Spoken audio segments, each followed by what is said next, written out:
മഴതോരും മുൻപേൽ നമ്മുടെ പനി പിടിച്ചിരിക്കുന്ന അലീനയെ ശുശ്രൂഷിക്കാൻ കൂടപ്പിറപ്പുകൾ മത്സരിച്ചുകൊണ്ടിരിക്കുകയാണ്. രോഹിത്തും ബബിയും കൃഷ്ണജിയും എല്ലാവരും അവളെ സ്നേഹിക്കുകയും പരിചരിക്കുകയും ചെയ്തുകൊണ്ടിരിക്കുകയാണ്. ബബിതയാണെങ്കിൽ ഫുഡ് വാരിക്കൊടുക്കുന്നു, ഡ്രസ്സ് വാഷ് ചെയ്യാനിടുന്നു, അതിന് പുറമെ വീട്ടിലുള്ള ജോലികളെല്ലാം ചെയ്യുന്നു, വീട് ക്ലീൻ ചെയ്യുന്നു, ഭക്ഷണം ഉണ്ടാക്കുന്നു, എല്ലാതും ചെയ്തുകൊണ്ടിരിക്കുകയാണ്. അവർ തമ്മിലൊരു യൂണിറ്റി വന്നിരിക്കുകയാണ്. ഇനി ഇന്നത്തെ എപ്പിസോഡിൽ എന്തൊക്കെയാണെന്ന് നോക്കാം. അതിനു മുൻപ് നിങ്ങൾ ഈ ചാനൽ സബ്സ്ക്രൈബ് ചെയ്തിട്ടില്ലെങ്കിൽ ആദ്യം സബ്സ്ക്രൈബ് ചെയ്യുക, അതിനുശേഷം ലൈക്ക് ചെയ്യുക. അങ്ങനെ എല്ലാവരും കൂടി ഭക്ഷണം കഴിക്കാൻ വേണ്ടി ഡൈനിങ് ഹാളിലോട്ട് വരും. അപ്പോൾ ഭക്ഷണമൊക്കെ എടുത്തു കൊടുന്ന് വയ്ക്കുന്നത് കൃഷ്ണമോളാണ്. കൃഷ്ണയോട് ബബിത ചോദിക്കും, നീ എല്ലാ സാധനങ്ങളും എടുത്തോ? ആ ചേച്ചി, ഞാൻ അവിടെ കണ്ടതെല്ലാം എടുത്തു. ഇല്ലല്ലോ, നീ ഇഞ്ചിപ്പുളി എടുത്തില്ലല്ലോ, ഞാൻ അതെടുത്തിട്ട് വരാമെന്ന് പറഞ്ഞ് ബബിത അതെടുത്ത് വരും. എന്നതിന് ശേഷം എല്ലാവരും കൂടി ഡൈനിങ് ടേബിളിൽ ഇരുന്ന് ഭക്ഷണം കഴിക്കാൻ ഇരിക്കും. അപ്പോൾ ബബിത പറയും, സെൽഫ് സർവീസാണ്, എല്ലാവരും ഒറ്റയ്ക്ക് എടുത്ത് വിളമ്പി കഴിച്ചോളണം, ആരും അങ്ങോട്ട് വിളമ്പി തരികയൊന്നും ഇല്ല. ശരി എന്ന് പറഞ്ഞ് എല്ലാവരും ഭക്ഷണം കഴിച്ചുകൊണ്ടിരിക്കുകയാണ്. അപ്പോൾ ബബിത ചോദിക്കും, അച്ഛാ എങ്ങനെയുണ്ട് ഞങ്ങളുടെ ഭക്ഷണം? ഇത് ആരുണ്ടാക്കിയതാണ്? അല്ലെങ്കിൽ ഭക്ഷണത്തിൻ്റെ ടേസ്റ്റ് എങ്ങനെയുണ്ട്? ഇതൊന്നും പറയുന്നില്ലല്ലോ. ഓ, കുഴപ്പമില്ല, എന്നാലും ഒന്നും കൂടി ഇമ്പ്രൂവ് ആവാനുണ്ട്. ഇത് ആരുണ്ടാക്കിയേ? ഓ, ഇത് ഞങ്ങൾ 3 പേരും കൂടി ചേർന്നാണ് ഉണ്ടാക്കിയത്. അപ്പോൾ കുഴപ്പമില്ലാന്നേ ഉള്ളൂ, ഭക്ഷണം രുചിയില്ലേ? അല്ലേടി മക്കളെ, നല്ല രുചിയുണ്ട്, അല്ലെങ്കിൽ ഞാനിത് കഴിച്ചു എന്ന് ബോധ്യപ്പെടുത്തുന്ന പോലെ കാണിച്ചിട്ട് എണീറ്റ് പോയില്ലേ? അങ്ങനെയൊന്നും ചെയ്തില്ലല്ലോ, നല്ല ഭക്ഷണമാണ് എന്ന് പറയും. അത് കേട്ടതോടുകൂടി എല്ലാവർക്കും സന്തോഷവും. അങ്ങനെ പറയും, രോഹിത്തേട്ടനാണ് തേങ്ങ ചിരകി തന്നത്, കുക്ക് ചെയ്തത് ഞങ്ങളാണ്, രോഹിത്തേട്ടൻ ഞങ്ങളെ സഹായിച്ചു എന്ന് പറയും. അപ്പോൾ ബാലേന്ദ്രൻ്റെ മറുപടി ഇതായിരിക്കും, അതായത് നിങ്ങളെല്ലാവരും ഇപ്പോൾ കാണിക്കുന്ന ഈ യൂണിറ്റി, ഈ ഐക്യം, അത് എന്നും നിലനിന്നാൽ ഏറ്റവും നല്ലതാണ് മക്കളെ എന്ന് പറഞ്ഞ് ബാലചന്ദ്രൻ സന്തോഷത്തിൽ ഭക്ഷണം കഴിക്കുന്നു. പിന്നെ കാണിക്കുന്നത് നമ്മുടെ അലീനയും രേവതിക്കുട്ടിയാണ്. രേവതിക്കുട്ടി വിളിക്കുകയാണ്. അപ്പോൾ ഫോൺ ചെയ്യുമ്പോൾ, എന്താ ചേച്ചിയുടെ സൗണ്ടിന് ഒരു വ്യത്യാസം? ഓ, അതെനിക്ക് പനിയാണ്, വൈറൽ ഫീവറാണ്, നല്ല ദേഹം വേദനയുണ്ട്, നല്ല പനിയുണ്ട്. അപ്പോൾ ചേച്ചി ഡോക്ടറെ കണ്ടിട്ടില്ലേ? ഓ, അതൊക്കെ കണ്ടു, കുഴപ്പമൊന്നുമില്ല, മരുന്നൊക്കെ കഴിക്കുന്നുണ്ട്. അങ്ങനെ എന്തൊക്കെയുണ്ട് വിശേഷങ്ങൾ എന്ന് ചോദിക്കുമ്പോൾ അലീന പറയും, എൻ്റെ കൂടപ്പിറപ്പുകളെല്ലാം എന്നോട് ഇപ്പോൾ സ്നേഹത്തിലാണ് പെരുമാറുന്നത്, അവർക്ക് എന്നെ ജീവനാണ്. ബബിത മാത്രം കുറച്ചൊരു എയർ പിടിക്കുന്നുണ്ട്, പക്ഷേ അവൾക്ക് എന്നോട് സ്നേഹം ഉള്ളിൽ ഒത്തിരിയുണ്ട്. രോഹിത്തും അതുപോലെ തന്നെ എൻ്റെ വലിയ കൂട്ടാണ്. അവനിപ്പോൾ ഞാൻ എന്ത് പറഞ്ഞാലും അവൻ അനുസരിക്കും. ഞാൻ വളരെ സന്തോഷത്തിലാണ് ഇപ്പോൾ കഴിയുന്നത്, പനിയുണ്ടെന്നേ ഉള്ളൂ, എന്നാലും എൻ്റെ മനസ്സിൽ വളരെ സന്തോഷമാണെന്ന് പറയും. ഇത് കേട്ട രേവതിക്കുട്ടി ശരിക്കും ഞെട്ടിപ്പോവും. അങ്ങനെ പിന്നെ കാണിക്കേണ്ടത് നമ്മുടെ മാമച്ചനും ഗ്രേസമ്മയും തമ്മിൽ വർത്തമാനം പറയുന്നതാണ്. അത് മാമച്ചൻ എക്സസൈസൊക്കെ ചെയ്തിട്ട് ഗ്രേസമ്മയുടെ അടുത്ത് വന്നിരിക്കുക.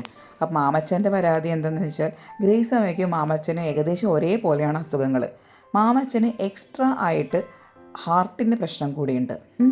എന്നിട്ട് ഡോക്ടർ മാമച്ചനോട് മാത്രം വ്യായാമം ചെയ്യാൻ പറഞ്ഞു, ഗ്രേസമ്മോട് പറഞ്ഞിട്ടില്ല. ഇതാണ് മാമച്ചൻ്റെ കംപ്ലൈൻറ്റ്. അപ്പോൾ ഗ്രേസമ്മ പറയും, നിങ്ങളെപ്പോലെയല്ല ഞാൻ അടുക്കളയിൽ പണിയൊക്കെ ചെയ്യുന്നുണ്ട്, നിങ്ങളെപ്പോലെ കുഴിമടിയനൊന്നുമല്ല എന്ന് പറഞ്ഞ് ഇങ്ങനെ ഇരിക്കുമ്പോഴാണ് രേവതിക്കുട്ടി അവരുടെ ഇടയിലേക്ക് വന്നിരിക്കുന്നത്. അപ്പോൾ മാമച്ചൻ പറയും, നിനക്ക് എന്തോ ഒരു കാര്യം സാധിക്കാനുണ്ടല്ലോ, അല്ലാതെ നീ ഇത്ര നല്ല കുട്ടിയായിട്ട് വന്നിരിക്കില്ല. ആര് പറഞ്ഞു? ഞാൻ അങ്ങനെ ഒന്നുമല്ല, ഞാൻ എപ്പോഴും നല്ല കുട്ടിയാണ്. അവൾ മറുപടി പറയും, അല്ല, നിനക്ക് എന്തോ പറയാനുണ്ട്, നീ എന്താണെന്ന് വെച്ചാൽ പറ. അതേ മാമച്ചനെങ്കിലേ, അലീന ചേച്ചിക്ക് നല്ല പനി, നമുക്കൊന്ന് കാണാൻ പോയാലോ? പോയേക്കാം, ഇനിയിപ്പോൾ നമ്മൾ പോകാത്ത വിഷമം നിനക്ക് വേണ്ട, നമുക്ക് പോയേക്കാം തരാം. അപ്പോൾ രേവതിക്ക് ഭയങ്കര സന്തോഷമാവും.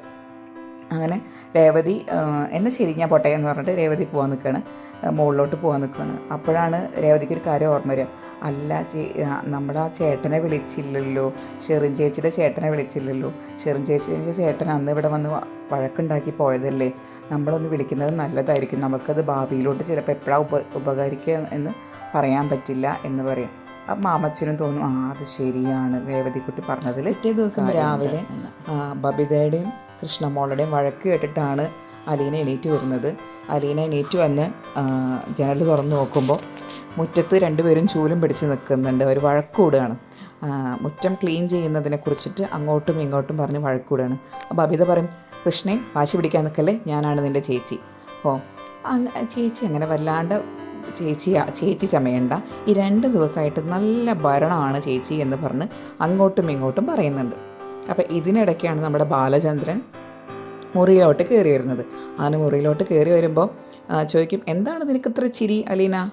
ഓ അതോ, ഞാനിത് നന്നായി എൻജോയ് ചെയ്യുന്നുണ്ട് അച്ഛാ. ഇവർ എല്ലാവരും എന്നെ ഇപ്പം നന്നായി നോക്കുന്നുണ്ട്.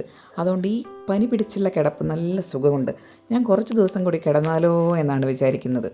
അപ്പോൾ നമ്മുടെ ബാലചന്ദ്രൻ പറയും, അങ്ങനെ നീ കൂടുതൽ ദിവസം കിടക്കണ്ട. കാരണം എന്താണെന്ന് വെച്ചാൽ നീ അടുക്കളയിൽ കയറാത്തതുകൊണ്ട് എനിക്കൊന്നും കിട്ടുന്നില്ല.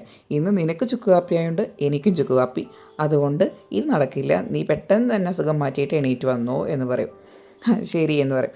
എന്നിട്ട് ബാലചന്ദ്രൻ പറയും, ഞാനൊരു കാര്യം ചെയ്യാം, ഞാൻ പോകാൻ നോക്കട്ടെ, നീ റെസ്റ്റ് എടുക്ക്, ഭക്ഷണമൊക്കെ കഴിക്ക് എന്ന് പറയും. അതിനുശേഷം പിന്നെ ബാലചന്ദ്രൻ പുറത്ത് പോകുന്നതിനേക്കാൾ മുന്നേ വസ്ത്രമൊക്കെ മാറിയിട്ട് അലീനയുടെ മുറിയിലോട്ട് കയറി വരുന്നതാണ്. അങ്ങനെ അലീനയുടെ മുറിയിൽ വന്നപ്പോൾ പനിയൊക്കെ നോക്കി ബാലചന്ദ്രൻ തൊട്ടൊക്കെ നോക്കും, പനിയൊക്കെ ഉണ്ടോ എന്ന് നോക്കും. അതിനുശേഷം പറയും, രോഹിത്തിൻ്റെ കാര്യം പറയും അലീന, അവനെ ഇങ്ങനെ വിട്ടാൽ പോരല്ലോ, അവൻ്റെ കോളേജിലത്തെ കാര്യം എന്തെങ്കിലും തീരുമാനമാക്കണ്ടേ. അപ്പോൾ ബാലേന്ദ്രൻ പറയാണ്, അത് പെട്ടെന്ന് തീരുമാനമാകുന്നൊരു കാര്യമല്ല. കാരണം കോളേജിന് ചീത്തപ്പേര് വരുത്തിയ ഒരു കുട്ടിയെ കോളേജുകാരെങ്ങനെ തിരിച്ചെടുക്കുകയോ എടുക്കില്ലെന്ന് പറയാൻ പറ്റില്ല. പിന്നെ രോഹിത്തിനും ചിലപ്പോൾ അവരെയൊക്കെ ഫേസ് ചെയ്യാൻ ഒരു ബുദ്ധിമുട്ടും ഉണ്ടാവുമെന്ന്. എന്നാലും നമുക്കൊന്ന് ശ്രമിച്ച് നോക്കാം അച്ഛാ എന്ന് പറയും. നമുക്കൊന്ന് ശ്രമിച്ച് നോക്കാം, അവൻ തയ്യാറാണെങ്കിൽ നമുക്ക് തീർച്ചയായും ശ്രമിക്കാം എന്ന് ബാലചന്ദ്രനും അലീനയ്ക്ക് ഉറപ്പ് കൊടുക്കും. അതിനുശേഷം ബാലചന്ദ്രൻ ഓഫീസിൽ പോവും. ഇത്രയാണ് ഇന്നത്തെ കഥ. കൂടുതൽ സീരിയൽ ലോകത്തെ വിശേഷങ്ങളും കഥകളും അറിയാൻ ഈ ചാനൽ സബ്സ്ക്രൈബ് ചെയ്യുക, ലൈക്ക് ചെയ്യുക. താങ്ക്